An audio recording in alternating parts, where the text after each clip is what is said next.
Meu nome é Guilherme e você pode me chamar de irmão. Muito ao contrário disso, foram os discípulos. Ah, você vai ensinar judaísmo agora.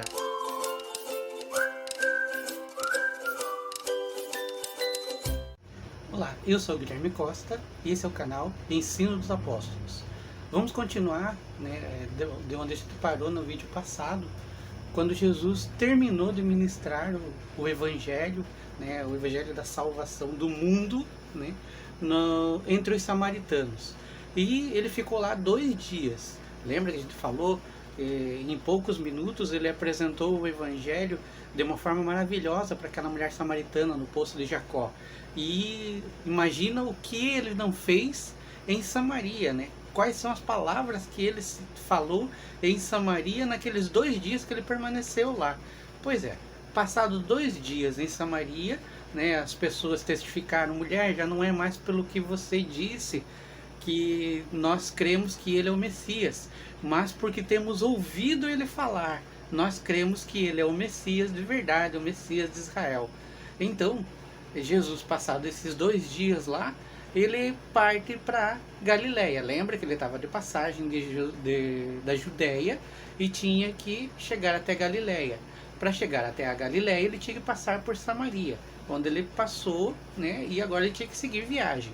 Seguindo viagem, ele chega, depois de 2 dias lá em Samaria, ele chega na região da Galileia. E o que é falado ali em João 4, do verso 43 em diante, parece dizer pouca coisa. E na verdade a gente vai passar dali para outro evangelho onde apresenta mais detalhes, mas isso no próximo vídeo. Mas por enquanto vamos ficar com esses 3 versículos que estão escritos ali em João capítulo 4, versos 43, 44 e 45, que são coisas para a gente pensar, para a gente meditar. O que ele diz, como ele foi esse trajeto até a Galileia e como ele foi recebido. Ele passou aqueles 2 dias em Samaria e quando ele chega na Galileia, ele é dito que ele é recebido de uma maneira entusiástica pelas pessoas, porque elas também tinham ido na festa lá em Jerusalém e tinham visto o que ele fez.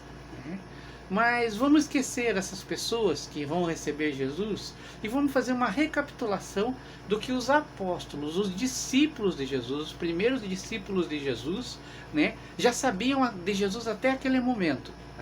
Já tinham ouvido que ele era o Messias, o Cordeiro de Deus anunciado por João Batista lá, um mês e pouco atrás.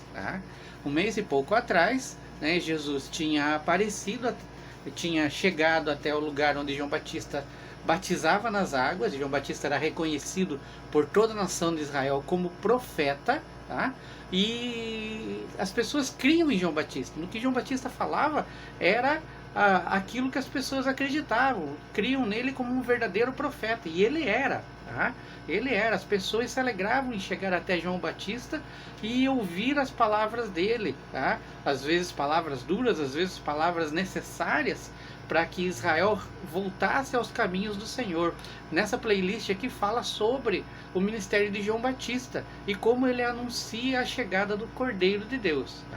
Então Jesus chega até João Batista para ser batizado por ele e é anunciado que esse Jesus, que estava ali para ser batizado, ele era o Cordeiro de Deus que tira os pecados do mundo. Pois bem, João Batista batiza Jesus, o Espírito Santo desce sobre Jesus, à vista de todos, e não foi só à vista, todos ouviram a voz que veio do céu que dizia: este é o meu filho amado, em quem eu tenho muita alegria. A gente explicou isso nessa playlist de João Batista, como eu falei. Você vai entender muita coisa, o porquê que o Espírito Santo desceu em forma corpórea de uma pomba, e porquê que Deus falou isso para Jesus. Jesus, saindo das águas do batismo, foi para o deserto para ser tentado. Também está nessa playlist aqui. A gente está fazendo um resuminho só do que os discípulos sabiam de Jesus até agora. Jesus foi tentado no deserto. Assista essa playlist, está muito importante saber por que Satanás tentou Jesus com aquelas tentações, Jesus passou 40 dias e 40 noites tentado no deserto. Depois ele saiu do deserto. E quando ele saiu pelo mesmo caminho que entrou. E quando ele saiu, ele encontrou João Batista no mesmo lugar, fazendo as mesmas coisas. E João Batista, vendo ele, tá, ele fala para os seus discípulos: aquele é o Cordeiro de Deus, o que tira os pecados do mundo. Tá?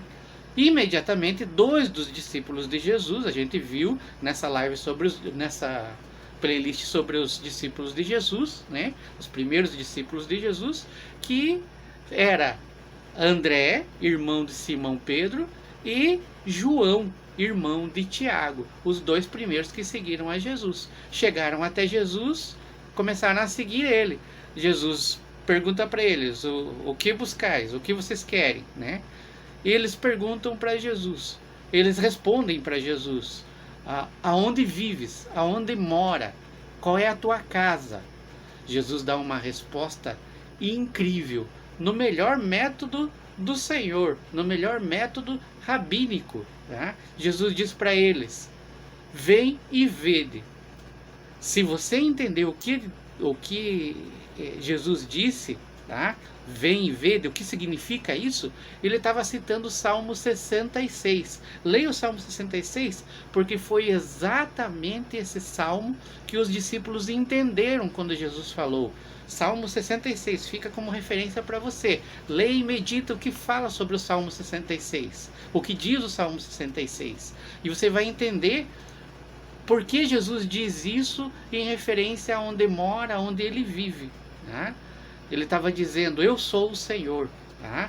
Habitem, eu sou a sua morada, habitem em mim, tá? Eu habito no meu Pai e vocês vão habitar em mim, tá? Vem e vede, tá? É a expressão que está lá no Salmo 66. Tá? Então ele segue Jesus, vai até aonde Jesus habitava, né? Ficam com Jesus, Jesus recruta outros discípulos, está nessa playlist de recrutamento dos discípulos, tá? Você não pode perder. Então acontece a festa da Páscoa, tá? Jesus, eram as 3 festas principais que o judeu não podia perder de jeito nenhum, o israelita não podia perder de jeito nenhum, tanto faz se era judeu, se era samaritano, se era de qualquer tribo, tá? Tinha que participar de 3 festas principais. A primeira delas é a Páscoa, que lembra o resgate da nação de Israel do Egito, quando eles eram escravos, quando Moisés tirou eles com mão poderosa do Senhor, né, resgatando o povo para o Senhor. Tá? Essa é a primeira festa que eles não podem perder de jeito nenhum. Aconteça o que acontecer, eles têm que ir cumprir a festa da Páscoa. A segunda festa importante para eles é a festa de Pentecostes. Eles não podem perder a festa de Pentecostes. Ela acontece cerca de 50 dias depois da Páscoa. Tá? E depois da festa de Pentecostes, a festa que eles não podem perder de jeito nenhum, tá?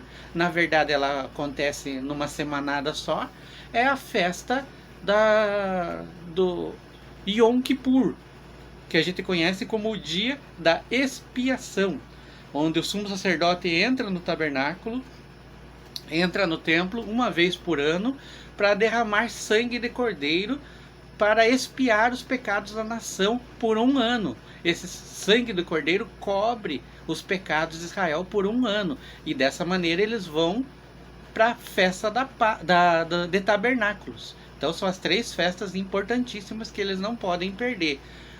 Dito isso, né, os discípulos de Jesus foram com Jesus até a Páscoa em Jerusalém, a capital de Israel, né, a capital da Judéia, e lá eles estavam com aquilo na cabeça, eles estavam meditando em tudo que João Batista falou, em tudo que eles viram Jesus dizer, né, sobre o Salmo 66, o jeito que ele ensinou eles. Tá? E agora eles estavam na festa da Páscoa ali, né, como não só espectadores, mas eles estavam ali participando com o Messias Israel e com o Cordeiro de Deus. Então aquela Páscoa era totalmente diferente para eles. A primeira Páscoa com o Messias foi totalmente diferente. Então, Jesus faz coisas extraordinárias nessa Páscoa. A primeira delas é ele ficar indignado com aquela situação ali de vendilhões no templo. Tá? As pessoas não mais criavam os seus cordeiros, né? Zelavam por eles para apresentar diante do Senhor, mas não, iam ali e compravam um cordeiro e apresentavam para o Senhor o cordeiro que tivesse ali. Lógico, quem tem mais dinheiro vai comprar o melhor cordeiro, quem tem menos dinheiro vai apresentar o que pode.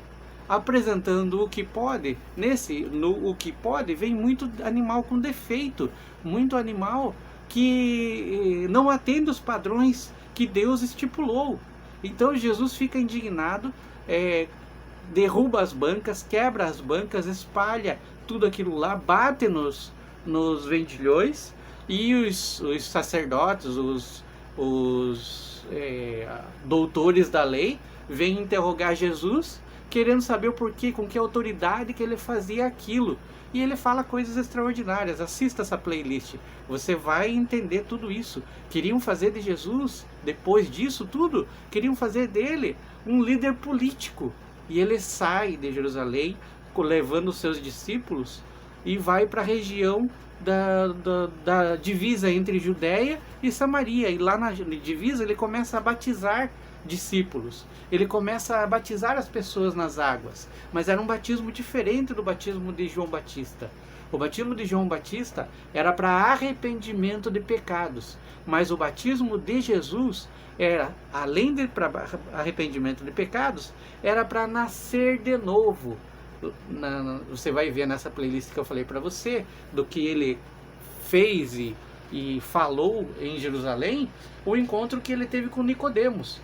Tá? E a explicação que ele dá do plano da salvação para Deus, de Deus para Nicodemos, tá? Naquela noite que Nicodemos foi interrogar secretamente Jesus, porque ele tinha medo de ser rechaçado pela liderança dos fariseus, porque Nicodemos era fariseu também. Então Jesus fala que Jesus começa a batizar nas águas para novo nascimento, nascer de novo, nascer da água e do Espírito. O Espírito ele estava fornecendo, anunciando o Evangelho, e a água ele estava batizando ali nas águas. Na verdade, os seus discípulos estavam batizando também. E levantou-se uma questão ali entre os discípulos de João Batista e os discípulos de Jesus, porque ele batizava mais do que João Batista. E João Batista dá uma resposta incrível, também tá nesse vídeo, segue lá, você vai achar incrível, tá? Na verdade a gente fez um resumão de tudo que a gente foi falado até agora. Se você gostou, né, desse vídeo, no próximo vídeo a gente vai terminar esse resuminho, tá? E vamos começar material muito, muito maravilhoso, tá? Você vai ver Deus operando através de Jesus milagres. E você vai entender essa relação quando eu falo Deus operando através de Jesus. Mas Jesus não era Deus? Jesus estava na função de sacerdote, um sacerdócio totalmente diferente do sacerdócio levítico, tá? O sacerdócio que existia na época. Então Jesus dependia do Pai para operar os sinais. E você vai entender isso. E se você ficou curioso, deixa seu like aqui, assista o nosso próximo vídeo, você vai surpreender. Se inscreve no canal se você ainda não é inscrito, compartilha com o maior número de pessoas possíveis. Vai ser uma bênção, um prazer ter você aqui acompanhando a gente. Deus abençoe grandemente a tua vida. Até o próximo encontro, em nome de Jesus.